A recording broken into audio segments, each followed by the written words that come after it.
Hi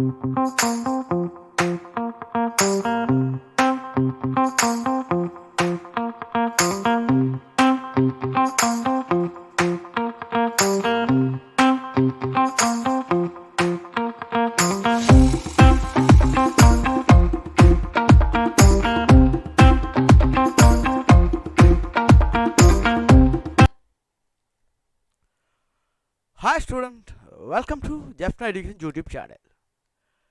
இந்த காணொளி மூலம் எங்களாலே நடாத்தப்பட்ட விசேட மாதிரி பரீட்சை இரண்டினுடைய 1 தொடக்கம் 20 வரையான பகுதி 1 வினாத்தாளுக்கான விடைகளையும் அவற்றுக்கான நுட்பங்களையும் அவதானிக்க இருக்கின்றீர்கள். தரம் 5 மாணவர்களுக்காக இலங்கை முழுவதுமாக எங்களாலே நடாத்தப்படுகின்ற விசேட மாதிரி பரீட்சைகள் 10ல் இரண்டாவது பரீட்சையினுடைய முதலாவது வினாப்பத்திரத்தின் 1 தொடக்கம் 20 வரையான வினாக்களையும் அவற்றுக்கான விடைகளும் நுட்பங்களும் இந்த காணொளியில் உங்களால் காணக்கூடியதாக இருக்கும். இந்த காணொளியை நன்கு அவதானித்து இறுதி பரீட்சையிலே அதிகூடிய புள்ளிகளை பெறுவதற்கு முயற்சி செய்யுங்கள். இதுவரை வினாத்தாளை பெற்றுக்கொள்ளாத பாடசாலைகள் எங்களது வினாத்தாள்களை பெற்று உங்களுடைய பிள்ளைகளும் இறுதி பரீட்சையிலே அதிகூடிய புள்ளிகளை பெறுவதற்கு முயற்சி செய்ய முடியும். அங்கே வாருங்கள், வினாக்களையும் அவற்றுக்கான விடைகளையும் அவதானிப்போம். வினா இலக்கம் 1. பின்வரும் உருக்களில் ஒரு ஏயினை போல ஒரு பியினை மாற்றுவதற்கு ஒரு பியில் செய்ய வேண்டிய மாற்றங்கள் எத்தனை? பிள்ளைகள், இந்த ஒரு ஏ ஒரு பி, இந்த ஒரு பியினை மாற்றுவதற்கு இந்த ஒரு ஏயினை போல இந்த ஒரு பியினை மாற்றுவதற்கு பியில் செய்ய வேண்டிய மாற்றங்கள் எத்தனை? அப்போ இந்த 2 உருக்களுக்கும் இடையில் சில வேறுபாடுகள் இருக்குது. அவற்றை நாங்கள் கண்டுபிடிக்க வேண்டும். படத்தை முழுமையாக முதல்ல பார்க்க வேணும். முழுமையாக பார்த்தா ஒரு படம் போல தெரியுது, 2 முறை மாதிரி இருக்குது. இனி பகுதிகளாக பார்க்க வேண்டும். இங்கே பகுதிகளாக பல பகுதிகள் காட்டப்பட்டிருக்குது. அப்போ அந்த ஒவ்வொரு பகுதிகளாக பார்க்க வேணும்.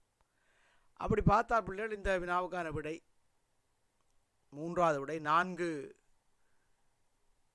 மாற்றங்களை நாங்கள் செய்ய வேண்டியிருக்கும். அந்த வகையில் பாருங்கள், முதலாவது மாற்றம் இங்கே மேலே தெரிகின்ற அந்த வட்டம், இந்த வட்டம் இந்த உருவிலே இல்லை, பியிலே இல்லை. அப்போ உண்டு. அடுத்தது பாருங்கள், இந்த வளைந்த கோடு, இங்கே வளைந்த கோடு இல்லை. அப்போ ரெண்டு மாற்றங்களும் செய்யணும். அடுத்தது 3.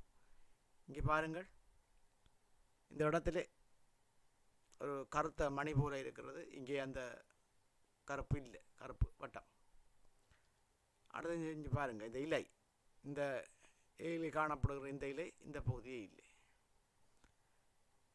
ஆகவே இந்த வினாவுக்கான விடை 3வது விடை. வினா இலக்கம் 2. தொடக்கத்தில் உள்ள உருவினை ஆக்குவதற்கு பயன்படுத்தப்பட்டுள்ள மிக பொருத்தமான இரு பகுதிகளையும் தெரிவு செய்க.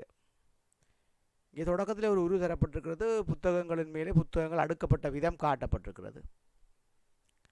இங்கே ABCD என்ற அந்த 4 பகுதிகள் தரப்பட்டிருக்கு. இதில் எந்த 2 பகுதிகளை சேர்ப்பதன் ஊடாக நாங்கள் இந்த முழுமையான இந்த படத்தை உருவாக்க முடியும் என்று நாங்கள் அவதானிக்க வேணும். நாங்கள் இவ்வாறான வினாக்களுக்கு விடையிலிருந்து அணுகுகின்ற ஒரு முறை மிக இலகுவானது. நாங்கள் பார்ப்போம், இந்த ஏயை பார்ப்போம். இங்கே பாருங்கள், முதலாவது ஏ, இந்த புத்தகத்தின் முன்பகுதி காட்டப்பட்டிருக்கு. இங்கே அடுக்கப்பட்ட புத்தகத்தின் முன்பகுதி காட்டப்பட்டிருக்கு ஏ. அப்போ இதுக்கு பின்பகுதி தேவை. பியை பார்ப்போம். இந்த பி என்ற பகுதியை பாருங்கள், இந்த பி என்ற அடுக்கப்பட்டிருக்கு காட்டப்பட்டிருக்கு. இங்கே பாருங்கள், அப்போ இதுக்கு பின்னால் வந்திருக்க வேணும், இந்த தொகுதிக்கு பின்னால் வந்திருக்கணும், இந்த உருவுக்கு பின்னால். இங்கே பாருங்கள், இந்த பகுதியில் ஒரு மூலை தெரியுது. இங்கே பாருங்கள், இந்த மூலை தெரியுது, அரைவாசிக்கு மூலை தெரியுது. அப்போ கோடு இங்கே வந்து இந்த புத்தகத்தின் இந்த மூலை தெரிய வேணும் கோடை. ஆனால் இங்கே அது தெரியுது. ஆகவே இந்த பி வராது, ஏ வரும், ஆனால் பி வராது. அப்போ முதலாவது விட பிள்ளை இப்படி தான் பார்க்குவோம். இப்படி பார்த்தா தான் அடுத்த ஏஎம் சிஏயும் பாருங்கள். இங்கே பாருங்கள், இப்போ இப்போ சியை பார்ப்போம். ஏற்கனவே பார்த்துட்டோம் பாருமாட்டோம். இப்போ சியை பார்ப்போம். இங்கே பாருங்கள், இந்த சியில் இந்த பகுதியில் இப்படி ஒரு புத்தகம் நேராக அடுக்கப்பட்ட விதம் காட்டப்பட்டிருக்கு. ஆனால் இங்கே அப்படி உருவில் இல்லை. இந்த பின்பக்கத்தில் பாருங்க, ஒவ்வொரு புத்தகங்களும் நேராக இல்லை. என்ன அப்போ கொஞ்சம் விலத்தி தான் இருக்குது. அப்போ ஆகவே இந்த இது வராது. அப்போ ஏ வரும், பி வராது, சி வராது. அப்போ அடுத்த டி தான் வரும். என்ன ஏற்கனவே பி இதில் வராண்டு காட்டிப்பட்டுன்னு பாருங்க. இதில் கொஞ்சம் அகலமாக இருக்குது. புத்தகம் நேராக இருக்குது, இதில் அகலமாக இருக்குது. இங்கே நேராக இருக்குது. அப்போ ஆகவே இந்த வினாவுக்கான விடை மூன்றாவது விடை, ஏயும் டியும். இந்த ஏ முன்பக்கம், இந்த டி பின்பக்கம். இந்த ரெண்டையும் சேர்த்தால் இந்த முதலாவது உருவை ஆக்கலாம். சரியா? ரைட். இப்படி அவதானத்தில் திறனோடு தொடர்பட்ட பல வினாக்கள் வரும். அவதானமாக பார்க்கணும். சரியா? திருப்பி இப்போ பார்த்தீங்கன்னா விளங்கும். வினா இலக்கம் 3. பின்வரும் 4 உருக்களில் குறித்த ஏதோ ஒரு பண்பின் அடிப்படையில் ஒன்று ஏனையவற்றிலிருந்து வேறுபட்டு உள்ளது. அந்த உரு எது? மிக இலகுவான வினா. நீங்கள் எல்லோரும் சரியாக விடை அளித்திருப்பீர்கள். இங்கே ஏ வந்து அயன் பாக்ஸ், என்ன மின் அழுத்தி. அடுத்தது ஃபேன், டேபிள் ஃபேன். என்ன அடுத்தது? இது சிமிலி விளக். அடுத்த டேபிள் லேம்ப். அப்போ இதில் பார்த்தீங்கன்னு சொன்னால் இந்த 4க்கும் இடையில் ஏதோ ஒரு பண்பின் அடிப்படையில் 3 ஒரு பண்பின் அடிப்படையில் 3 ஒரு கூட்டமாக இருக்க ஒன்று வேறுபடுத்தக்கூடியதாக இருக்கிறது. அப்படி பார்த்தா பாருங்கள், இது மின்சாரத்தில் இயங்கும், இது மின்சாரத்தில் இயங்கும், இது மின்சாரத்தில் இயங்கும். அப்போ சி வந்து எரிபொருளில் இயங்கும். அப்போ ஏ மின்சாரம், பி மின்சாரம், டி மின்சாரம். ஆகவே சி எரிபொருளில் இயங்கும்.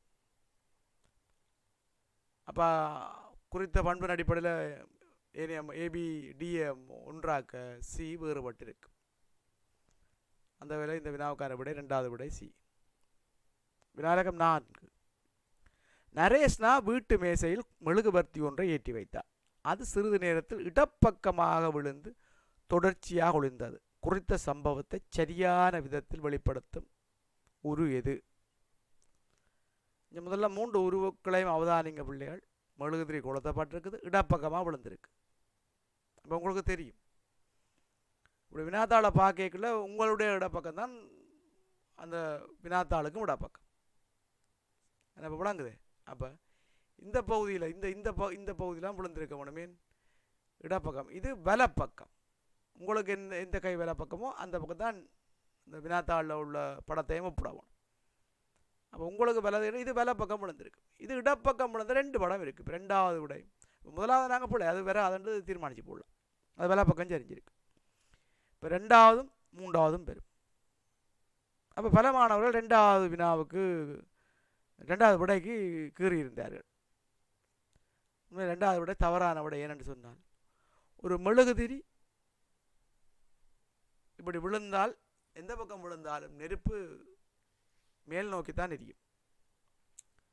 தீயை நீங்கள் கொளுத்தி பார்த்தா தெரியும், எப்போவுமே மேல் நோக்கித்தான் தீ எரியும். சரி, அப்போ இப்படி விழுந்து கிடந்து இப்படி இந்த விழுந்த திசைக்கே தீ எரியாது. ஆகவே இடப்பக்கம் இந்த மெழுகுதிரி விழுந்திருக்கு சரி, ஆனால் தீ மேல் நோக்கித்தான் எரியும். ஆகவே இது எங்களுடைய நடைமுறையோடு சம்மந்தப்பட்ட வினா. கொஞ்சம் அவதானமாக இருக்கும். சரியா? Right, good.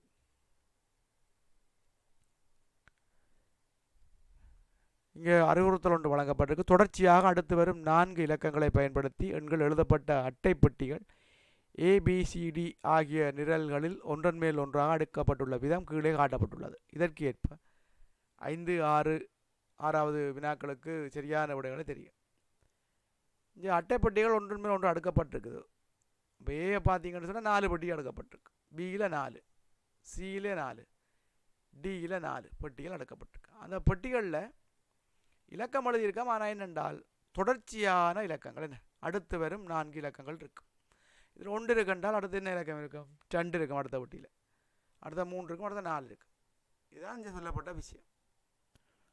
பார்த்தீங்கன்னா இந்த முதலாவது வினா என்ன சொல்லப்பட்டிருக்கின்ற பாருங்க, கேட்கப்பட்டிருக்கின்ற பாருங்க. ஏபிசிடி ஆகிய நிரல்களில், இதுதான் நிரல், உங்களுக்கு தெரியும் நிரல் வரைவு, ஞாபகம் படிச்சிங்கன்னா நிரல்ண்டா மேலே இருந்து கீழே தான், நிரல் வரைவு மேலே இருந்து கீழே, மற்ற குறுக்க கிடையாது இருந்தால் அது நிட்டே, அப்போ தான் ஞாபகத்தில் வச்சுருக்கோம். அப்போ ஏபிசிடி ஆகிய நிரல்களில், ஏபிசிடி ஆகிய நிரல்களில் இரண்டாவது தட்டுக்களில் உள்ள இலக்கங்களை கொண்டு ஆக்கக்கூடிய மிகப்பெரிய எண். அப்போ முதலாவது என்ன செய்யணும்னா அந்த இலக்கங்கள் எவை என்று கண்டுபிடிக்கணும். என்ன இப்போ முதலாவது அந்த இலக்கங்கள் எவை என்று கண்டுபிடிக்கணும். இப்போ இந்த வினாவுக்கான விட மூன்றாவது விட 8642, அது எப்படி வந்தான்னு பார்க்கணும். அப்போ பாருங்கள், முதலாவது பட்டியல் 1 இருந்தால் 2 3 4, ஏனண்டா இப்போ 4 பட்டியல் அடுக்கப்பட்டிருக்கு, இங்கே சொல்லப்பட்டிருக்கு, அடுத்து வரும் 4 இலக்கங்கள் எழுதப்பட்டிருக்கான். அப்போ 1 மேலே இருக்கிறபடியா 2 3 4 கீழே வரும், 5 மேலே இருக்கிறபடியா இங்கே பாருங்கள் பிள்ளை 5 மேலே இருக்குது. அப்போ அடுத்து என்ன வந்திருக்கு ரெண்டாவது பட்டியல் 6 7 8. நீங்கள் சில வேளைகளில் இங்கே மேலே 1 இருக்குது, இந்த முதலாவது இடைவெளியிலேயே 2 போட்டிருந்தால் பிழைச்சிப்போம். விளங்கிட்டேன், கவனமாக இருக்கும். இந்த இதில் வர வேண்டியதான் மேலே போட்டிருக்கோம். இப்போ நாங்கள் இதை எழுதி பார்க்குறேன், நீங்கள் பென்சிலால் எழுதி பார்க்குறதுக்கு தான் இதை நான் செய்து காட்டுறேன். சரி, நீங்கள் எழுதி பார்க்கணும், பென்சிலால் எழுதி பார்க்கலாம், ஒரு பிரச்சனையும் இல்லை. எழுதி போட்டு அப்புறம் அழிச்சு கொண்டு பின்னக்கிடவெல்லாம் தேவை இல்லையா. இந்த கேள்வி வினாத்தாளில் நீங்கள் ஏதாவது செய்ய விரும்பினா பென்சிலால் இப்படி சின்ன சின்ன விஷயங்களை குறித்து கொள்ளலாம், ஆனால் அதை அழிக்க வேணுமென்ற தேவை கிடையாது. சரி, அப்படியே சரியாக கறி விட்டீங்கன்னா சரி. சரியா, நான் அப்புறம் இது தொடர்பாக அறிவுறுத்தல அப்புறம் இன்னொரு வீடியோவில் போடுறோம். சரியா, அப்போ பார்ப்போம் பிள்ளைகள். இங்கே பாருங்கள் 7 இருக்குது, 7 அடுத்த பாக்ஸில் என்ன இருந்திருக்கும் 8 இருந்திருக்கும், அடுத்தது 9 இருந்திருக்கும், அடுத்த 10 இருந்திருக்கும், மேலே 3 இருக்குது, அடுத்த டியை பாருங்க 4 5 6. இப்போ இதை போட்டால் சரி. இப்போ சிம்பிளாக நாங்கள் விடையானுங்களா 2 வந்தாண்டு பார்ப்போம். இந்த இரண்டாவது தட்டுக்களில் உள்ள இலக்கங்களை கொண்டு ஆக்கக்கூடிய மிகப்பெரிய எண் தானே கேட்டது. அப்போ பார்ப்போம். இந்த ரெண்டாவது தட்டு இது, இந்த முதலாவது தட்டு தாண்டா ரெண்டாவது தட்டு. இதில் 2 இருக்குது, 6 இருக்குது, 8 இருக்குது, 4. அப்போ இதில் பெரிய எண் 8, அடுத்த பெரிய எண் 6, அடுத்த பெரிய 4, அடுத்த பெரிய 10. இந்த அப்போ 8642 இந்த ரெண்டாவது தட்டில் உள்ள இலக்கங்களை கொண்டு ஆக்கக்கூடிய மிகப்பெரிய வினாயிலக்கம் 6 பாருங்க பிள்ளைகள். மேற்குறித்த தட்டுக்களில் ஒரே இலக்கம் காணக்கூடிய 2 தட்டுக்களும் அவை. பாப்போம், இது நீங்கள் மிக இலகுவானது, விடையிலிருந்து போகலாம், சில வினாக்களுக்கு விடையிலிருந்து போகலாம், அதாவது அங்கேயே நீங்கள் அவதானிக்கலாம். ஒரே இலக்கம் காணக்கூடிய 2 தட்டுக்களும் அவை, ஒரே இலக்கம் இருக்கணும். இப்போ 2 எங்கே இருக்குன்னு பாருங்க, ஒரு இடத்த இல்லை. 3 எங்கே இருக்குன்னு பாருங்க, இல்லை. 4 இருக்குன்னு பாருங்க. ஓ, இங்கே பாருங்க, ஏயிலையும் இருக்குது, டியிலையும் இருக்குது. அந்த விடை இருக்கா? இல்லை. அப்போ ஏயில் இருக்குது, டியில் இருக்கா, அந்த விடை இல்லை. அப்போ நாங்கள் அடுத்த முயற்சியை பார்க்க வேணும். அடுத்த என்ன ரைட், அப்போ பார்ப்போம். 3 இருக்காண்டு பாருங்க, இல்லை ஏயில் 3 இருக்குது, வேறு எங்கே 3 இருக்கா? இல்லை, 4 இருக்குது. 6 பார்ப்போம், 3 4 பார்த்துட்டோம். 6 பார்ப்போம், 6 இருக்கா? 6 பியிலே 6 இருக்குது, டியிலையும் 6 இருக்குது, பியிலையும் 6 இருக்குது, டியிலையும் 6 இருக்குது. அந்த விட இருக்கா? இல்லை. பியும் டியும் இல்லை. ஏயும் பியும், பியும் சியும், ஏயும் சியும் தான் இருக்கு. சரியா, சரி. அப்போ அடுத்தது 7 பார்ப்போம். 7 இருக்கா? இல்லை. 8 பார்ப்போம். 8 பாருங்க, பியிலே 8 இருக்கு, அதே நேரம் சியிலையும் 8 இருக்கு. அப்போ ஒரே இலக்கம் 2 இடத்தையும் இருக்குது பாருங்க. இங்கே 4வது பாக்ஸில் இருக்குது, இங்கே 2வது பாக்ஸில் இருக்குது. அப்போ ஆகவே பியும் சியும் பெறலாம் இருக்கா அந்த விட? ஓம். அப்போ அந்த விட இருக்குது. அப்போ பாருங்கள், இப்போ சில வேளைகளில் நீங்கள் அங்கே தேடி பார்த்து கொண்டு இருப்பீங்களா இருந்தால் இவ்வளோ நேரம் நாங்கள் மினக்கட்டோம் என்ன. அப்போ விடையிலேருந்து போயிருந்தா ஏயும் பியும் இருக்கா? இல்லை. அடுத்த பியும் சியும் இருக்காண்ட பார்த்துருந்தால் உங்களுக்கு நேரம் மீதப்பட்டிருக்கு. சரி, அப்போ சில வினாக்கள் இப்படி தான். நீங்கள் விடையிலேருந்து போகக்கூடிய வழி இருந்தால் டக்குன்னு அதை பாருங்கள். ஒரு 1.5 நிமிஷத்தில் செய்ய வேண்டிய வினா ஒவ்வொரு வினாக்களும் நீங்கள் இப்போ அரை நிமிஷத்தில் இதை செய்து விட்டால் 1 நிமிஷம் உங்களுக்கு மீதமாக இருக்கும். வேறு ஒரு கஷ்டமான வினாவோட மெனக்கிடலாம். சரியா, ரைட். அந்த உத்திகளை நீங்கள் பயன்படுத்தி கொள்ளும். வினாயிலக்கம் 7.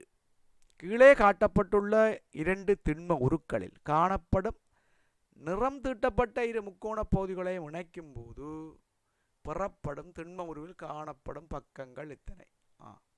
இது 2 நான்முகி தரப்பட்டிருக்கு. இப்போ உண்மையில் ஒரு நான்முகில் எத்தனை பக்கம் இருக்கும்னு சொன்னால் 4 பக்கங்கள் இருக்கும். இந்த நான்முகில 4 பக்கம் இருக்கும். இப்போ ரெண்டையும் ஒட்டேக்குள்ள இதில் ஒரு பக்கம் மறைய போகுது, இதில் ஒரு பக்கம் மறைய போகுது.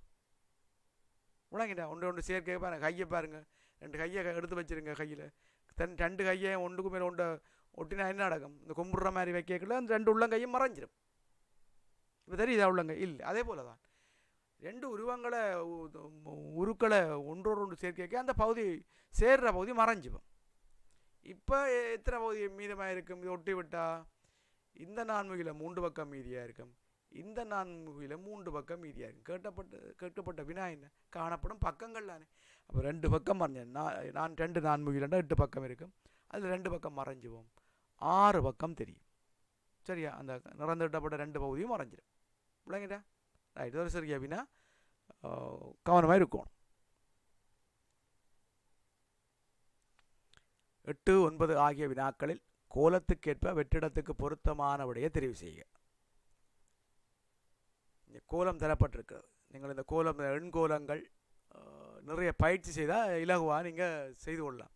அது கூட்டப்பட்டிருக்கும், பெருக்கப்பட்டிருக்கும், பிரிக்கப்பட்டிருக்கும், கூட்டி போட்டு கழிக்கப்பட்டிருக்கும், இப்படி கணக்க விஷயங்கள் அதில் இருக்குது. அப்போ அது பயிற்சி மூலம்தான் பெறும். நிறைய வினாத்தாள்களை நீங்கள் செய்து பார்க்கணும். இந்த ஜெஃப்னாடிகன் யூடியூப் சேனலில் நிறைய கடந்த வருட வினாத்தாள்களை தான் இருக்குது. அப்போ செய்து பாருங்க. செய்து பார்த்தா அதிகூடிய புள்ளிகளை நீங்களும் பெறலாம். இலகுவாக வினாக்களுக்கு விடை அளிக்கலாம். மிக குறைவான நேரத்தில் சரியான விடைகளை தெரிவு செய்யலாம். இப்போ பாருங்கள், இப்போ 6 இருக்குது, 12 இருக்குது, 4 இருக்குது. அப்போ ஏதோ ஒரு ஒழுங்கில் இருக்கும். ஒன்று கிடையாக இருக்கும், அல்லது நிரலாக இருக்கும், அல்லது குறுக்காக இருக்கும். அப்போ நாங்கள்லாம் கவனிக்கும். செய்து பார்க்குறதுலாம் வேறு. இப்போ பார்ப்போம், நான் சும்மா ஒரு உதாரணம் சொல்லுவேன். நான் என்ன செய்வேன்? ரைட், இது இந்த அரைவாசியை பார்ப்போம் 3, இது இந்த அரைவாசி 2, 3 2 6. அப்போ இது இல்லை, அப்படி இல்லை, அப்படி இப்படி பார்க்கணும். அப்போ இது 6 6 36, இது நன்னாங்க 16, கழிச்சா 12 வருமா? இல்லை, அப்படி ஒன்று. இப்படி பல வழிகள் இருக்குது. இதுக்கு பார்த்தீங்கன்னு சொன்னால், இப்போ இந்த வினாவுக்கான விட பாருங்க, 8வது வினாவுக்கான விட 7. எப்படி 7 வந்ததுன்னு பார்ப்போம். இப்போ 6 4 24, 6 4 24 தானே. அப்போ 24க்கும் 12க்கும் என்ன தொடர்பு இருக்குன்னு பார்த்தா 24 அரைவாசி 12. சரி, ஒரு தொடர்பு வந்துட்டு. இது அடுத்த ஸ்டெப்ஸில் பார்க்கணும். அடுத்த படிமுறைக்கும் பொருந்துதா, அடுத்த எண்களுக்கும் இலக்கங்களுக்கும் பொருந்துதான்னு பார்ப்போம். இப்போ 4 இருக்குது, 5 இருக்குது, 4 5 20, 20ல் அரைவாசி 10. ஓகே. அப்போ அதே முறை தான் இங்கே வந்திருக்கணும். 3வதுல 7 14, 14ல் அரைவாசி 7. சரியா? இப்படி கோலங்கள் இப்படி தான். நீங்கள் நிறைய பயிற்சி மூலம் தான் இலகுவாக நீங்கள் கோலங்களை செய்யக்கூடிய மாதிரி இருக்கு. அடுத்தது பாருங்க, 3 6 18. இப்போ அந்த 18க்கும் 8க்கும் என்னோட 10 இல்லாமல் போகுது. அப்போ இங்கே 7 நாங்கள் 28ல் வந்திருக்கணும். அப்போ அந்த முறை இல்லை. அப்போ வேறு ஒரு முறை. இது முயற்சி மூலம், முயற்சி திருப்பி செய்து பார்க்கும். இப்போ பார்ப்போம்.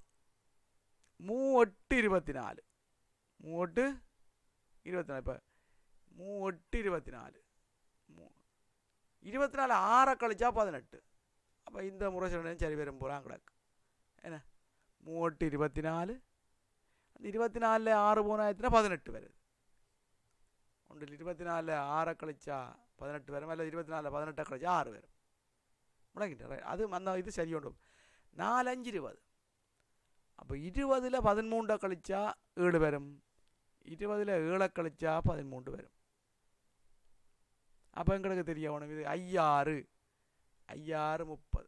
30ல் இதை கழிச்சா இது வரும். 30ல் 8 கழிச்சா என்ன வரும்?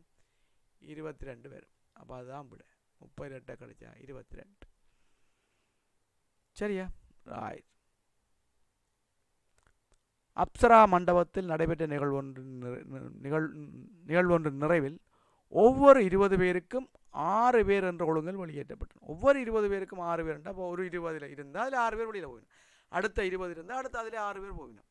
அடுத்த 20 இருந்தால் அடுத்த 6 பேர் போயிடும். ஒவ்வொரு 20 பேருக்கும் மண்டபத்தில் இருந்து குறித்த நாளில் 24 பேர் வெளியேற்றப்பட்டனர். இப்போ பாருங்கள், 6 பேர் தான் வெளியேற்றப்படணும். இத்தனை பேருக்கு 20 பேர் இருந்தால் ஒவ்வொரு 20 செட்டுக்கும் 6 6 போகும். அப்போ இங்கே நீங்கள் மிக இலகுவாக என்ன செய்யணும்னா பாருங்கள், பிள்ளைகள் 24 பேர் வெளியேறி இருக்கிற மண்டைக்கு இப்போ 24 பேர் 6 பேராக தானே வெளியேறிப்பினம் விளங்கிட்டோ. ஒவ்வொரு 20 பேருக்கும் 6 பேர் போவினோம்டா 6 பேராக தான் போவினோம் வெளியில். அப்போ 24 பேர் வெளியேறி இருக்கிறோம்டா. அது எத்தனை தடவை வெளியேறினபடியாக 24 வந்தது அதை பார்க்கும். அப்போ எத்தனை தடவை வெளியேறினபடியாக 24 வந்தாண்டா 4 தடவை வெளியேறினது என்ன. அப்போ 24 6ஆல் பிரிக்கணும். 24 6ஆல் பிரிக்கணும். 6 பேர் தானே போயிடும். அப்போ 24 பேர் போன வேண்டாம். அப்போ அதை பார்க்குறக்கு எத்தனை தடவை வேண்டும் பார்க்குறக்கு 4 தடவைகள் போயிருக்கிறோம். அப்போ 4 தடவைகள் 6 பேர் போகினோம்டா அந்த 4 தடவையிலையும் ஒவ்வொரு 20 பேருக்கும் தானே 6 பேர். அப்போ 4 20 அதுக்குள்ளே இருந்திருக்கணும். அப்போ 4 20 4ஆல் பெருக்கினா 80 பேர் அந்த மண்டபத்தில் இருந்திருக்கணும். அப்போ ஒவ்வொரு 20க்கும் 6 போய் 24 பேர் போகணும். அப்போ உங்களுக்கு கேட்டது மண்டபத்தில் ஆரம்பத்தில் எத்தனை பேர் இருந்தான்ட்டு கேட்கல என்ன. வெளியேறினதை தந்துட்டு மண்டபத்தில் எஞ்சி இருப்பவர்கள் எண்ணிக்கை தான் தந்திருக்கு. அப்போ 80 என்ன செய்யணும். 80 24 பேரை கழிக்கணும். வேறு அந்த 24 பேர் இந்த வெளியில் போனாக்கள். அப்போ முதல் இருந்தது 80 பேர். அதில் 24 கழிச்சா 56 பேர் இப்போ மண்டபத்தில் இருக்கணும். விளங்கிட்டே எவ்வளோ திருப்பி பாருங்கள். விளங்காட்டி இருக்க திருப்பி பாருங்கள். இந்த வினாவத்தில் 2ஆம் தரம் பாருங்கள். சரியா. அப்படி விளங்காதாக்கள் அப்படி தான் செய்யணும். ஒரு 2 தரம் பார்த்தா விளங்கும். சரி திருப்பி இந்த வினாவுக்கு இப்படியே எழுதி பாருங்க. வினா இலக்கம் 11. இவ்வாறான வினாக்கள் அண்மைக்கால வினாத்தாள்களிலே காணப்படுகிறது. நீங்கள் துணிய வேண்டும். நீங்கள் கண்டுபிடிக்க வேணும். பலருக்கு என்னால் பலனுண்டு, சிலருக்கு என்னால் பயனில்லை. பலருக்கு பலனுண்டாம், சிலருக்கு பயனில்லையாம். சில பொருட்கள் அப்படித்தான். சில பேருக்கு பொருத்தம், சில பேருக்கு பொருத்தம் இல்லை. விதவிதமாக கடைகளிலே விற்றாலும் வீட்டில் எனக்கோரிடம் உண்டு. விதவிதமாக கடைகளில் விற்றாலும் வீட்டில் எனக்கோரிடம் உண்டு. பள்ளி செல்லும் பாலகருக்கு அழகை கொடுப்பதில் வல்லவன் நான். இங்கு எது தன்னை பற்றி கூறியுள்ளது. தொப்பி பிள்ளைகளுக்கு அழகை கொடுக்கும் தான். ஆனால் பலருக்கு பலனுண்டு, சிலருக்கு என்னால் பயனில்லை. தொப்பி எல்லாரும் போடலாம், ஒரு பிரச்சனையும் இல்லை. எல்லாருக்கும் பயன் தரும். வெயிலுக்கு போடலாம், அழகுக்கு போடலாம்.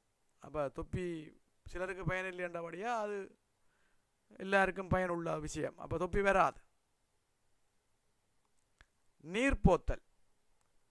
நீர்போத்தல் நீரை கொண்டு செல்றதுக்கு பயன்படும். அது எல்லாருக்கும் பயன்படும். அது நீர் தேவை வேண்டாம், எல்லாரும் கொண்டு போகலாம்.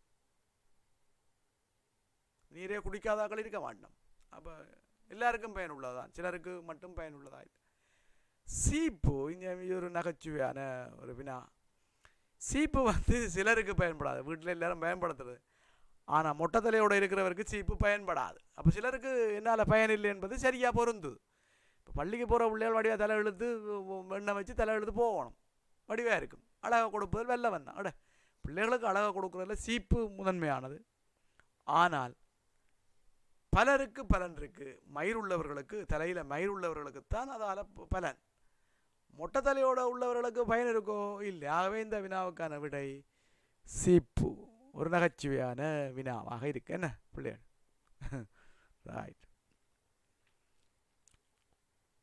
வினா இலக்கம் 12. கீழே காட்டப்பட்டுள்ள சிறிய சதுர முகி குற்றிகளால் ஆன உருவை அம்புக்குறி காட்டும் திசைகளில் இருந்து பார்க்கும்போது தெரியக்கூடிய சிறிய சதுரங்களின் மொத்த எண்ணிக்கை. இங்கே வடியாக கவனிக்கணும். இந்த பிள்ளைகள் சில வினாக்களில் மயக்கங்கள் இருக்கும். நீங்கள் அந்த முக்கியமான விஷயங்களில் பென்சிலால் கீறிக்கொள்ளும். அம்புக்குறி காட்டும் திசையில் இருந்துட்டு சொல்லல திசைகள். அப்போ ரெண்டையும் பார்க்கணும், ஏயும் பார்க்கணும், பிஏயும் பார்க்கணும். அடுத்தது சதுரங்களின் மொத்த எண்ணிக்கை தான் கேட்டது. சதுர முகிகளின் கேட்கல. சதுர முகின்றா அது வேற விட, சதுரங்கள்ன்றா அது வேற விட. 4 பக்கமும் அடைக்கப்பட்டால் அது சதுரம்.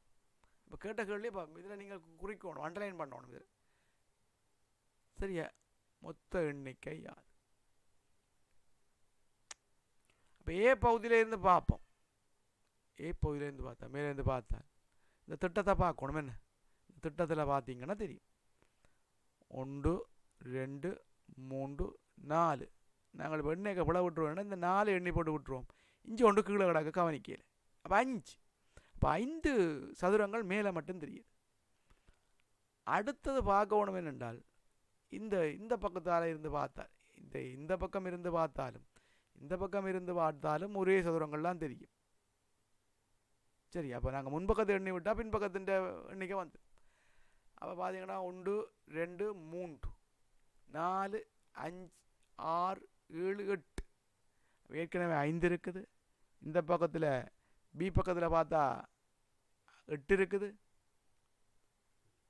அப்போ 8 5 எத்தனை 13. ஆகவே 13 சதுரங்கள் தெரியும். சரியா, கவனமாக இருக்கணும். இந்த வினா அவதானமாக இருக்கணும். இதில் வேறு ஒன்றும் பிளவுறது கொண்டும் இல்லை. சதுரமுகி சதுரங்கள் எண்ணெய்க்குள்ள வடிவ குறித்து எண்ணாமணும். சரியா, அப்படின்னா சிக்கல் வரா. இந்த இவ்வாறான வினாக்களுக்கு நான் என்னுடைய பிள்ளைகளுக்கு என்ன சொல்லிக் கொடுப்பேன்டா, பிள்ளைகள் இந்த மேலே இருந்து கேட்டால் இந்த மேல் பகுதி சதுரக்கு மட்டும் நீங்கள் பென்சிலால் நிறந்துட்டாவணும். கிருகரண்டு பென்சிலால் நிறந்துட்டீங்கன்னா அது கருப்பாக தெரியும். அப்போ பிழைக்காது. 1 2 3 4 5 எண்ணி போடலாம். அப்போ இந்த பகுதியை தான் பி பகுதியை கேட்டால் இஞ்சால இருந்து பார்த்தாலும் அது எதிராக இருந்து பார்த்தாலும் அதே சதுரங்களாக தெரியும். அப்போ அந்த பகுதிகளுக்கு கண்டு சதுரங்களுக்கு நிறந்து கட்டி போட்டு பார்த்தா எண்ணலாம் சுவமே. சரியா, அது சிலருக்கு அது சுவம் என்ன தவற விட தேவையில்லை. சரியான விடையே அணியணும். சரி, என்ன 12 போட்டிருப்பேன் பலர் எங்களுக்கு தெரியும். என்ன 12 என்னோட கீழே உள்ள இந்த திட்டத்தில் இந்த இதை எண்ணியிருக்க மாட்டீங்க சதுரம். சரியா, கொஞ்சம் கவனமாக இருக்கும். வினா இலக்கம் 13. குறித்த ஒரு வருடத்தின் குறித்த ஒரு மாதத்தின் 1ஆம் தேதி திங்கட்கிழமையாவுடன் அம்மாதத்தின் இறுதி நாளும் திங்கட்கிழமையாகும். இதன்படி கூற்று. இந்த வினாவில் கவனிக்க வேண்டிய விஷயம் என்னண்டா பிள்ளைகள், இங்கே முக்கியமான ஒரு விஷயத்தை பாருங்க. குறித்த ஒரு வருடத்தின் இந்த குறித்த ஒரு வருடத்தின் இந்த சொற்பதம் இதில் இல்லாட்டி இந்த வினாவுக்கான விடை வந்து கூற முடியாதுன்னு வந்திருக்கும். சரி, எப்படா இது குறித்த ஒரு மாதத்து 1ஆம் தேதி திங்களையாம் மாதத்தின் இறுதி நாளும் திங்கக்கிழமை ஆகும்டா இப்படி வந்தா தனிய இங்கே கூற முடியாது. அது லீபரிடமோ சாதாரணவரிடமோ உண்டு நாங்கள் தீர்மானிக்க முடியாது. ஆனால் இங்கே குறித்த ஒரு வருடம் வந்து தந்தாச்சு. அப்போ நாங்கள் ஏதோ ஒன்று எடுக்கலாம். ஒன்று லீபரிடத்தை எடுக்கலாம் அல்லது சாதாரண வருடத்தை எடுக்கலாம். குறித்த ஒரு வருடம் வந்து தந்தான். ஆகவே இங்கே என்ன செய்யணும்னா குறித்த ஒரு வருடம்ண்டா நீங்கள் இதை ஒரு வருடம் அந்த ஒரு குறித்த வருடம் மட்டும் எடுக்க வேணும் கட்டேன். அதனால தான் இந்த கேள்விக்கான விட வேறு மாதிரி மாறும். அப்போ பார்ப்போம். இந்த வினாவுக்கான விட வந்து பாருங்க அப்படி சரியானது. திங்களில் தொடங்கினா திங்களில் ஒரு மாதம் முடியும். அது இந்த மாதம் எப்படி என்றால் கண்டுபிடிக்கணும். வேறு இப்போ இந்த கலண்டர் கேள்வி வந்தால் கட்டாயம் திங்கள் செவ்வாய் புதன் வியாழன் வெள்ளி சனி ஞாயிறு இப்படி ஒன்று எழுதுங்க. டக்குனுக்கு இருக்கிறேன் இப்படி எழுதி போட்டு தான் இது கீழே வச்சு செய்து பாருங்க. சிம்பிளாக செய்யலாம். சரியா, மனசால செய்க வழி தாளை வாங்குங்க, அப்படி செய்து பாருங்க. சரியா, அப்போ திங்கள் செவ்வாய் புதன் வியாழன் வெள்ளி போட்டாச்சு. இப்போ சொல்லியாச்சு 1ஆம் தேதி திங்கக்கிழமையா. அப்போ 1ஆம் தேதி திங்கள். அப்போ 1ஆம் தேதி என்ன அடுத்த திங்கள் என்ன என்ன தேதி 7 கூட்டினா சரி 8 8ஓடு அடுத்த 7 கூட்டினா 15 15ஓடு 7 கூட்டினா 22 22ஓடு 7 கூட்டினா 29. சரி, இப்போ 29ஆம் தேதி இருந்தால் மட்டும்தான் 1ஆவது திங்களும் 1ஆம் தேதி வார திங்களும் இறுதி திங்களும் ஒன்றாக இருக்கும். என்ன இறுதி நாளும் திங்களாயே இருக்கும். அப்படின்ட்டு பார்த்தா இது லீப் வருடம்ண்டா தான் சாத்தியம். அதான் இந்த குறித்த வருடம். அப்போ குறித்த வருடத்தில் நீங்கள் தந்தது இந்த லீப் வருடத்தை கருத்தில் கொள்ள வேண்டும். நீங்கள் ஒரு வருடத்தினண்டு வந்திருந்தா கூட ஒரு வருடத்தினண்டா நாங்கள் எந்த வருடம் என்று சொல்லிடலாம். ஆனால் குறித்த ஒரு வருடத்தினண்ட வழியா நீங்கள் இந்த வினாவுக்கான விடை சரியானது. ஏனெண்டா லீப் வருடத்தில் மாசி மாதம் 29 நாட்கள் வரும். அப்போ அதில் 1ஆம் தேதி எதில் தொடங்குதோ அதில் தான் முடியும். என்ன நாளில் தொடங்குதோ அந்த நாளில் முடியும். முழங்கிட்டா ரைட். வினா இலக்கம் 14. ஒரு ஏயில் உள்ள வடிவத்தின் எத்தனை வெவ்வேறு அமைவுகள் ஒரு பியில் உள்ளன? இது இவ்வாறான வினாக்கள் வருகுது அண்மை காலத்தில். இப்போ பார்க்கணும் பாருங்கள். இந்த ஒரு இடத்தை வச்சு பாருங்கள். இப்போ இது வந்து 2 பகுதிகள் சேர்ந்த ஒன்றுண்டா சொல்ல. இப்போ இது ஒன்று. அப்புறம் அடுத்ததை பார்க்கலாம். இது ஒன்றுண்டா இதை விடையில திருப்பி இதோட சேர்த்து பார்க்கலாம். என்ன விளங்கிட்டேன்? இதையும் சேர்த்து ஒன்று பார்க்குறோம். அடுத்தது இதையும் சேர்த்து ஒன்று பார்க்கலாம். அடுத்த இதையும் சேர்த்து இன்னொன்று பார்க்கலாம். அடுத்த இதையும் சேர்த்து இன்னொன்று. அப்படி பார்த்தீங்கன்னு சொன்னால் மொத்தம் 8 அமைவுகளை நாங்கள் பார்க்கலாம். இல்லாட்டி சும்மா பார்த்துட்டு போனால் 4 போட்டுருக்கேன். இந்த ஒன்று இருக்குது, இந்த ஒன்று இருக்குது, இந்த ஒன்று இருக்குது, இந்த ஒன்று இருக்குண்டு. அப்போ இதையும் சேர்க்கிற மாதிரி இப்போ நீங்கள் என்ன செய்யலாம், ஏபிசிடி என்று போட்டுட்டு ஏஐயும் பிஐயும் சேர்க்கலாம்னு சொன்னால் அடுத்தது பிஐயும் சிஐயும் ஏஐயும் பிஐயும் சேர்த்தா பிஐ சிஐயும் சேர்க்கலாம் தானே, சேர்த்து பார்க்கலாம் தானே. ஏபி ஒன்றா வரும் இந்த ஒரு அமைப்பு, அடுத்தது சியும் டியும் ஒரு அப்படி எடுக்க தேவையில்லை. ஏனென்றால் இங்கே பிஐயும் சிஐயும் சேர்த்தும் ஒரு அமைப்பு பார்க்கலாம். விளங்கிட்டா, ரெண்டாவதையும் மூன்றாவது இதையும் பார்க்கலாம். சரியா, அப்படி பார்த்தா 8 அமைவுகள் இருக்கு. சரியா, வினா இலக்கம் 15.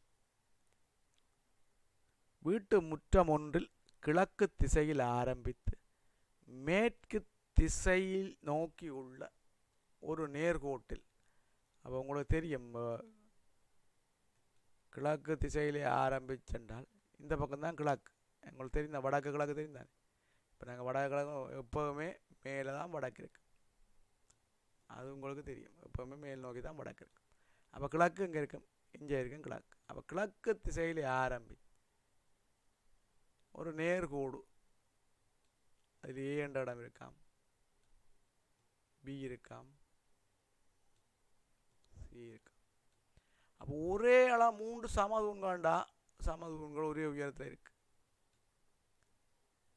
ஒரே அளவான தூண்கள் என்று சொன்னால் மாலை வேளை ஒன்றில் தெரியும் நிழல். அப்போ மாலைனா எங்கள் மேற்கு பக்கத்தில் சூரியன் இருக்கும். 3 தூண்களின் நிழல் தொடர்பான சரியான கூற்று அமையக்கூடியது. இப்போ 3 தூண்களின் நிழல் தொடர்பாக இப்போ அது இப்போ கிலோமீட்டர் கணக்கில் தூரத்தில் இருந்தால் அதில் நிழலில் வேறுபாடு வரும். ஆனால் அருகருகே ஒரு மைதானத்தில், ஒரு வீட்டில், ஒரு காணிக்குள்ளே இப்படி தூண்கள் இருந்தால் பெரும்பாலும் அதில் நிழலில் எந்த வேறுபாடுகளை நாங்கள் காண முடியாது. ஆகவே இப்போ பாருங்கள், இந்த விடையை பாருங்கள். முதலாவது விடை என்ன சொல்லுதுண்டா, முதலாவது தரப்பட்டுள்ள தூண் ஏயின் நிழல் பெரிதாக தெரியும். இல்லை, இங்கே சூரியன் இருக்கின்றதுக்காக இங்கே ஏயின் நிழல்லாம் பெரிதாக தெரியும். 3 ஒரே மாதிரி தான் தெரியும். பியும் அதே அளவு தான் தெரியும், சியும் அதே அளவு தான் தெரியும். சரி, இங்கே இரண்டாவதாக நடப்பட்டுள்ள தூண் பியின் நிழல் பெரிதாக தெரியும். இல்லை, இந்த மூன்றாவது விட தான் சரி. 3 நிழல்களும் ஒன்றாக இருக்கும். ஏனென்றால் இப்போ ஒரு வீட்டை முற்றம் என்று சொன்னால் பெருசாக இருக்காது, என்ன கிலோமீட்டர் கணக்கில் இருக்காது, அது ஒரு மீட்டர் கணக்கில் இருக்கும். என்ன 50 மீட்டர் 100 மீட்டர் அப்படி தான் இருக்குது, 200 மீட்டர் அப்படி தான் இருக்கும். அப்போ பெரிய மைதானம் ஒரு 400 மீட்டர் 500 மீட்டர் மைதானம் பண்ணால் கூட ஒரு கம்பம் இருந்தால் அந்த கம்பத்தின் நிலையெல்லாம் ஒரே அளவாக தான் இருக்குது. அது எப்போ வேறுபடும் என்று சொன்னால் நல்ல kilometre 10 kilo 20 kilometre 50 kilometre 100 kilometre 400 kilometre 1000 kilometre அப்படி பார்க்க வரும். அதான் அந்த நாட்டுக்கு நாடு நிழல் வேறுபடும். விளங்கிட்டா, ஏன் அந்த தூரத்தின் அடிப்படையில். விளங்கிட்டா, அப்போ இந்த வினாவுக்கான விட மூன்றாவது. அருகருகே இருக்கிற பொருட்களின் நிழல் ஒரே மாதிரி தான் தெரியும், ஒரே அளவாக இருக்கணும், ஒரே பருமன் ஒரே உயரம், என்ன இப்படி இருந்தால் ஒரே அளவு தான் நிழலும் தெரியும். வினா இலக்கம் 16. கீழே படத்தில் 5 மாணவர்கள் கைகளை பிடித்து கொண்டு நிற்கும் விதம் காட்டப்பட்டுள்ளது. இதில் எத்தனை இடங்களில் இடது கையும் பிடிக்கப்பட்டுள்ளன? இந்த வினாக்கள் வருது பாருங்க பிள்ளைகள்.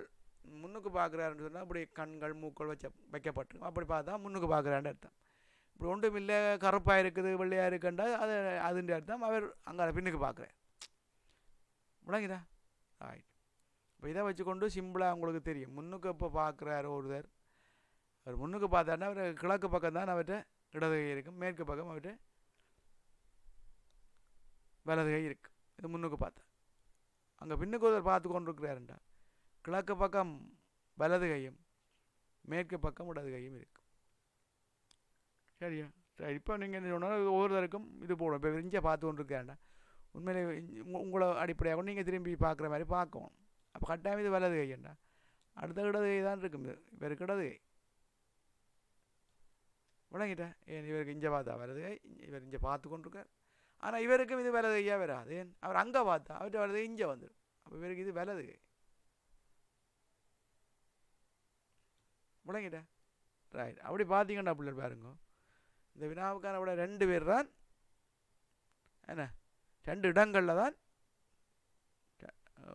ரெண்டு இடங்கள் கொஞ்சம் முக்கியமான விடயம் என்ன, எத்தனை இடங்கள் எத்தனை பேரண்டு கேட்கல, எத்தனை இடங்களில் தான் கேள்வி, எத்தனை பேரண்டு கேட்கல, எத்தனை பேரண்டு கேட்டால் அது வேறு விட வந்துடும். சரியா, எத்தனை பேரண்டு கேட்டால் அது வேறு விட பார்ப்போம். 4 பேரண்டு வந்துடும்.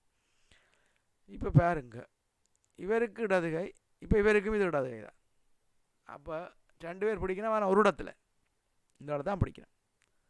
மற்றவளையும் போட்டு பாருங்க நீங்கள். சரியா, இப்போ இவருக்கு இது வலதுகைண்டா இவர் இப்போ இவருக்கும் இது வலதுகையாக போயிடும், இவருக்கும் இது வலதுகையாக போயிடும். இவர் இஞ்சியில் பார்க்குறேன். அப்போ இவருக்கு இடதுகை, மற்றது இடதுகை. அப்போ அந்த இடதுகையும் அவருக்கும் இடதுகை. சரி, எங்களுக்கு இவர் 2 பேரும் அங்கேயே பார்க்குறபடியா அங்கே இது வலதாக இருக்கும், இது இடதாக இருக்கும். சரியா, அப்போ இதை போட்டு பார்க்கணும். இப்போ எழுதலாம் நீங்கள் வினாத்தாளில் இப்படி பென்சிலால் எழுதி விடலாமா, பிள்ளைகள் பயப்படத்தில் இப்படி எழுதி பாருங்க, ஒற்றி பிரச்சனையும் இல்லை. ஆனால் விட மட்டும் சரியாக இருக்கும். சரியா, இப்போ இதெல்லாம் அழிக்க தேவையில்லை. இப்படி பென்சிலால் வினா மறையக்கூடிய அளவுக்கு பென்சிலால் கீறுறையில் இப்படி குறிப்புகள், சில குறிப்புகளை நீங்கள் சின்ன சின்ன குறித்து பார்க்கலாம். சரியா, வினா இலக்கம் 17, 18. 17, 18 ஆகிய வினாக்களுக்கு கீழே உள்ள தரவுகளை அடிப்படையாக கொண்டு விடையை தெரிவு செய்ய. இங்கே ஒரு தரவு தரப்பட்டிருக்குது. இது கடிதல் அடையாளமும் இங்கே காட்டப்பட்டிருக்கு. சில விடைகளில் இந்த அடையாளம் தரப்பட மாட்டாது, நீங்களாம் கண்டுபிடிக்கும். இப்போ முக்கோணத்தின் பெருமானம், இங்கே முக்கோணம் நிறந்திட்டப்பட்ட முக்கோணத்தின் பெருமானம் அது நிறந்திட்டப்பட்ட சதுரத்தின் பெருமானம். இந்த வினாக்கள் சில விடைகள் எப்படி வரும்னா முதலாவது 17 கண்டுபிடிக்கலாமே இருக்கும். ஆனால் 18 கண்டுபிடிச்சா ஈஸியாக 17 வந்துடும். அப்போ அப்படியான வினா தான் இது. அப்போ முதல் இஞ்சி எதை கண்டுபிடிக்கலாம்னு சொன்னால் 18 இலவாக கண்டுபிடிக்கலாம். 18ஆவதுக்கான வினா இந்த சதுரத்தின் பெருமானத்தை கண்டுபிடிக்கும். இது இப்போ 6ல் இருந்து எதை கழிச்சா 7 வரும், 6ல் இருந்து எதை கழிச்சாலும் 7 வராது. என்ன, ஆனால் இங்கே இருந்து உண்ட கடன் எடுத்தா இது 16,000. 16ல் எதை கழிச்சா 7 வரும், அதுவும் கூட தெரியும். 16ல் எதை கழிச்சா 7 வரும், அதுவும் கூட தெரியணும். என்ன இதில் அப்போ இதில் என்ன வரணும்? அப்போ இந்த வினாக்களுக்கான விடைகளை பாருங்க. 9 வந்திருக்கணும். ஏன் 16ல் இருந்து 9 போனால் 7. இப்போ உங்களுக்கு தெரியும் இதில் 1 கடன் எடுத்துட்டோம், இதில் 1 கடன் எடுத்துட்டோம். அப்போ முக்கோணத்தின் பெருமதியை கடன் எடுத்தா அப்புறம் போடுறீங்கள. அப்போ இதில் இருந்து கடன் எடுத்துருக்கோம்னா இதில் இருந்து. அப்போ இப்போ இந்த 2 எப்படி வந்தோன்னு சொன்னால் 5 கழிச்சிருந்தா 2 வரும். இதில் இருந்து கழிச்சா 5 வருமெண்டா, 7ல் இருந்து கழிச்சா 5 வரும். அப்போ டக்குனு 7க்கு போட்டுட்டு போயிருந்தால் புள்ள ஏன் ஏற்கனவே இதில் 1 கிடந்தால் 1 5 எடுத்து போடும், கடன் எடுத்துட்டான். அப்போ இது 8 இருந்திருக்க வேணும். இது 8 இருந்தால் தான் 1 கடன் எடுத்தால் அப்புறம் 7 மாறும். விளங்கிட்டா, இது எங்கிட்ட சாதாரண இது கழித்தல் செய்யதான். சரியா, அப்போ இது ஒரு இலகுவான கேள்வி, கவனமாக செய்தால் சரி. இப்போ விட்டாங்களோட திருப்பி பாருங்க. சரியா, கவனமாக இருங்க. சதுர வடிவான கடதாசி ஒன்று 2 தடவைகள் கீழே ஒரு வெயில் காட்டப்படம் அடிக்க. 2 தடவை மடிச்சாச்சு, ஒரு வெயில காட்டப்படாது 2 தடவை மடிச்சாச்சு. அப்போ பாருங்க, இது சதுரமாக இருந்திருக்குது. மேலே இருந்து கீழே மடித்து அப்புறம் இந்த பகுதியிலேருந்து இந்த பக்கம் இந்த பகுதிக்கு மடிக்கப்பட்டிருக்கு. மடித்த பின்னர் இந்த நிறந்துவிட்டப்பட்ட பகுதியில் வட்டி எடுக்கப்பட்டிருக்கு. இதில் ஒன்றும் இல்லை பிள்ளைகள். அப்படி நீங்கள் ஒரு சதுர வடிவான தாளை எடுங்க, அதை மடிங்க. மடித்து பார்க்கல எப்படி மடிக்கணும்டா, மேலே இந்த கீழே எந்த பகுதியில், இந்த பகுதியில் பார்க்கணும். இந்த பகுதியில் நிறந்துவிட்டப்பட்டு இல்லை, இந்த மூலை, இப்போ 4 மூலையும் கீழ் மூலை. அப்போ நீங்கள் என்ன மடிக்கிறது கீழ் மூலைக்கு வரக்கூடிய மாதிரி மடிக்கணும். இந்த பகுதியில் இந்த மூலைக்கு வரக்கூடிய மடிக்கணும். மற்ற கரைக்கு மடித்து விட்டீங்கன்னா அது வேற விட வந்துடும். சரியா, ராய். அப்போ மடிக்கல சரியாக மடிக்கணும். சரி, தொடர்பாக ஒரு காணொலி நான் ஒரு இடையில் ஒரு வினாத்தாளில் தாரன் எப்படி மடிக்கிறது எப்படி இதன்ற ஒரு வீடியோ வடிவில் இந்த தாரன். சரியா, இதுக்கு முதலும் நான் தந்திருக்கிற வீடியோவில் போய் பார்க்கலாம் எப்படி செய்கிறதான்ட்டு, எப்படி செய்தால் அப்படி வராதுன்ட்டு. அப்போ இது நீங்கள் செய்தான் பார்க்கும். சரியா, மடித்து கத்திரிக்கோள் கொண்டு போக அனுமதி இல்லை, கையால் கிழித்து பார்க்கும். சரியா, அப்படி கிழித்து போட்டு நிறுத்தி பார்க்கலாம். கொஞ்சம் கட்டிக்காரர் என்ன செய்யணும்னா இந்த சமச்சீர் வடிவத்தை வச்சு கொண்டு எடுத்துக்கணும். அப்போ இஞ்ச முக்கோணம் இருந்தால் அதே மாதிரி இஞ்ச முக்கோணம் இருக்கும். சரி, எந்த பகுதியில் அதே மாதிரி இஞ்ச வட்டம் இருந்தால் இஞ்ச விரிச்சா இப்படி வரும். அப்போ இஞ்ச முக்கோணம் இருந்தால் இது விரிச்சா இஞ்ச முக்கோணம் வரும். இப்போ விரிச்சா இஞ்ச முக்கோணம் வரும். விரிச்சா கீழே உள்ள அரைவட்டம் மேலே போகும். இது ஒரு சமச்சீர் அமைப்பை அடிப்படையாக கொண்டு செய்கிறது. அது எல்லாருக்கும் சில நேரம் வாய்க்காது. என்ன ஆக ப்ராக்டிஸ் பண்ணினாக்களும் ஓகே. அப்போ நீங்கள் நீங்கள் செய்து பாருங்கள், கிழிச்சு பார்த்தா ஓகே, கிழிச்சு பாருங்கள். சரி, அப்போ இந்த வினாவுக்கான விட இந்த அப்படியான அமைப்பு 2வது விட. சரி, இதோட பல வினாக்கள் இருக்குது. அதில் முதல் ஏற்கனவே வீடியோக்குள்ளே போய் பாருங்கள், 100க்கும் மேற்பட்ட வீடியோக்கள் இருக்குது. அதில் பாருங்கள் எப்படி வேறு இலகுவான வழிமுறைகள் சொல்லி தந்திருக்கிறேன். சரியா, கீழே தரப்பட்டுள்ள 7 எண்களையும் ஏறு வரிசையில் ஒழுங்குபடுத்தும். எத்தனை எண்கள் இடம் மாற்றணும். இதில் ஒரு சின்ன இலகுவான வழி ஒன்று இருக்குள்ள கவனம் செய்யுங்கன்னா, இது ஏறு வரிசைப்படுத்தணும்னு சொல்லியாச்சு. அப்போ ஏறு வரிசைப்படுத்தணும்னா இதில் இலக்கங்களை கீழே ஏறு வரிசைப்படுத்தினீங்கன்னா சரி, வேறு ஒன்றும் இல்லை. கீழே ஏறு வரிசைப்படுத்துங்க, கீழே எழுதுங்க பென்சிலால் டக்குன்னு. நான் எழுதி காட்டுற மாதிரி எழுதுங்க. இந்த 7 ஏறு வரிசை தானே, 7 8 9 10. சரி, இப்போ பார்க்கணும் இதைத்தானே. இப்போ ஏறு வரிசை எப்படி படுத்த வேணும். அப்போ எத்தனை எண்களை ஒழுங்குபடுத்தினா இப்படி வந்துடும். அப்போ பாருங்க, இங்கே 9 இருக்குது, இங்கே 7 இருக்குது. அப்போ பாருங்க, அப்போ இதை மாற்றத்தான் வேணும் கட்டேன் முழங்கிட்டேன். ஏறு வரிசைப்படுத்திக்கல இந்த இடத்துல 7 கொண்டே மாற்றணும். அப்போ இதை மாற்றணும். 8க்கு 8 மாற்றலாம் வேணுமோ? இல்லை, 8 மாற்ற தேவை, அந்த இடத்தையே இருக்குது. இப்போ 12 இருக்குது, 9 இருக்குது. அப்போ மாற்றணுமோ? மாற்றணும். 12 இடம் மாற்றணும். 7க்கு 10 இருக்குது. அப்போ 7க்கு 10 இருந்தால் மாற்ற அப்படியே விடலாம். இல்லை, அப்போ 7 10 மாற்றும். 11க்கு 11 இருக்குது, இங்கே 10க்கு 12 இருக்குது. அதே மாதிரி இந்த 4 இலக்கங்களையும் விட மாற்றினா போதுமானது. விளங்கிட்ட என்னண்டு? இதுதான் இலகுவான முறை. டக்குன்னு என்னென்ன இருக்கோ அதை கீழே எழுதுறது, எழுதி போட்டு வெட்டுறது. அதாவது சோடியா இல்லாட்டி வட்டி விடுறது, அதே மாதிரி இல்லாட்டி வட்டி விடுறது. விளங்கிட்ட இலகுவான வழி. சரி, எந்த ஒழுங்குபடுத்தல் இதுக்கும் நீங்கள் இதை பாவிச்சு கொள்ளலாம். சரி, 1 2 3 போடலாம், ஏபிசிடி போடலாம். இப்படி கணக்கு வழிகள் இருக்குது. அடுத்தடுத்த வினாத்தாள்களில் நான் விளங்கப்படுத்திக்கிறேன். அது சரியா?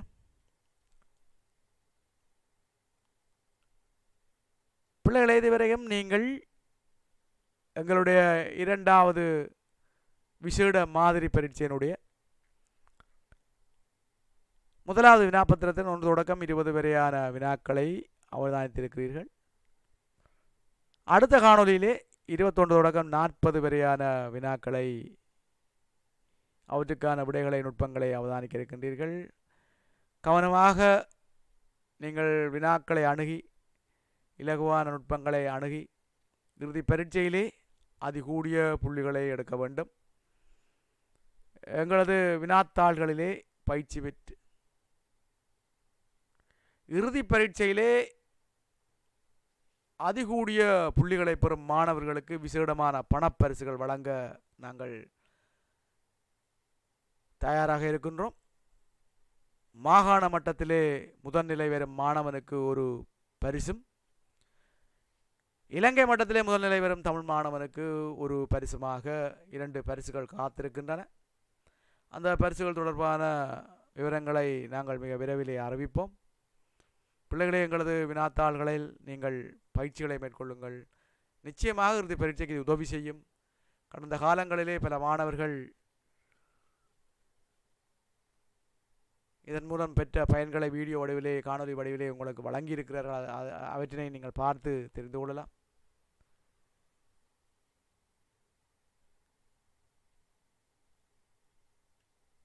அடுத்த காணொலியிலே சந்திக்கும் வரை உங்களிடமிருந்து அன்பு வணக்கம் கூறி விடைபெறுகிறேன். நன்றி, வணக்கம்.